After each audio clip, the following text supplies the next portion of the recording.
নমস্কার। আজ একটা দারুণ রেসিপি আপনাদের সাথে শেয়ার করব, পেঁয়াজ পোস্ত। চলুন রান্নাটা দেখে নিই। পুরো রান্নাটাই করব সর্ষের তেলে। তেলটা গরম করে নিয়ে আমি বেশ কিছুটা পেঁয়াজ কুচিয়ে রেখেছি।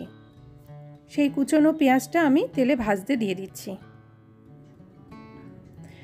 ভালো করে পেঁয়াজটাকে ভেজে নিতে হবে, খুব পোড়া হবে না, অথচ পেঁয়াজটা লাল লাল করে ভাজা হবে। চলুন আমি পেঁয়াজটা ভাজা ভাজা করে নিই। পেঁয়াজটা হালকা ভাজা হয়ে এলে এতে আমি লবণ হলুদ দিয়ে আবার বেশ খানিকক্ষণ ভেজে নিচ্ছি।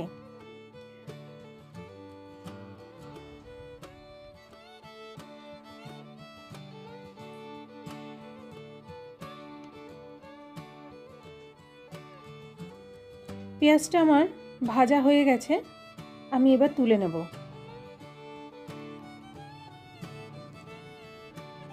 আর এটা রান্না করতে গেলে আমার বেশ কিছুটা পোস্ত বাটা লাগবে, সেটা আমি পোস্তটা বেটে রেখেছি। তেলটা গরম হয়ে গেছে, এবার তেলের মধ্যে আমি আদা রসুন বাটা দিয়ে দিলাম।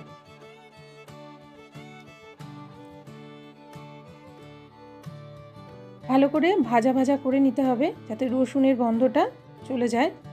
এবার দিচ্ছি পেঁয়াজ বাটা, 1 চামচ মতো পেঁয়াজ বাটা, টমেটো কুচানো, আর দিচ্ছি কিছু 2-3টে লঙ্কা, কাঁচা লঙ্কা চেরা।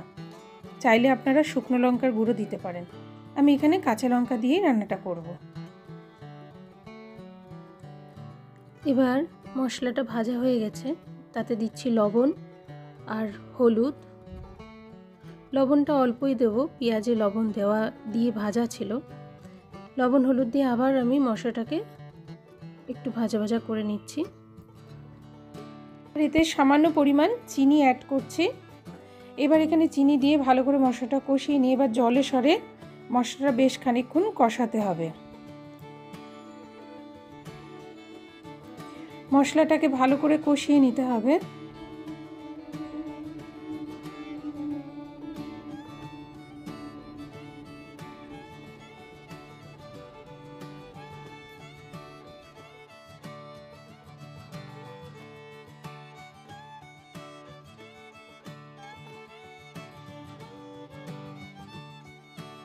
মশলাটা কষানো হয়ে গেলে এবার আমি এতে দিয়ে দিচ্ছি পোস্ত বেটে রেখেছিলাম, 4 চামচ মতো পোস্ত বেটে রেখেছিলাম, সেটা দিয়ে দেব। অবশ্যই রান্নাটা করার সময় মিডিয়াম আঁচেই করা ভালো, বেশি তেতে গেলে মশলাটা পুড়ে যাবে।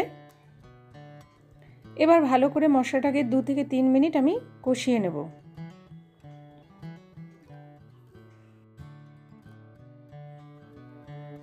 মশলাটা ভালো করে কষানো হয়ে গেছে, দেখুন তেল ছেড়েছে।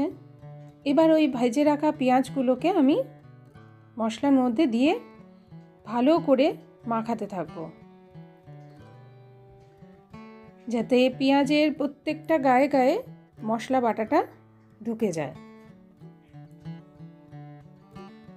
ভালো করে মশলার সাথে পেঁয়াজ দিয়ে আমি কষিয়ে নিচ্ছি।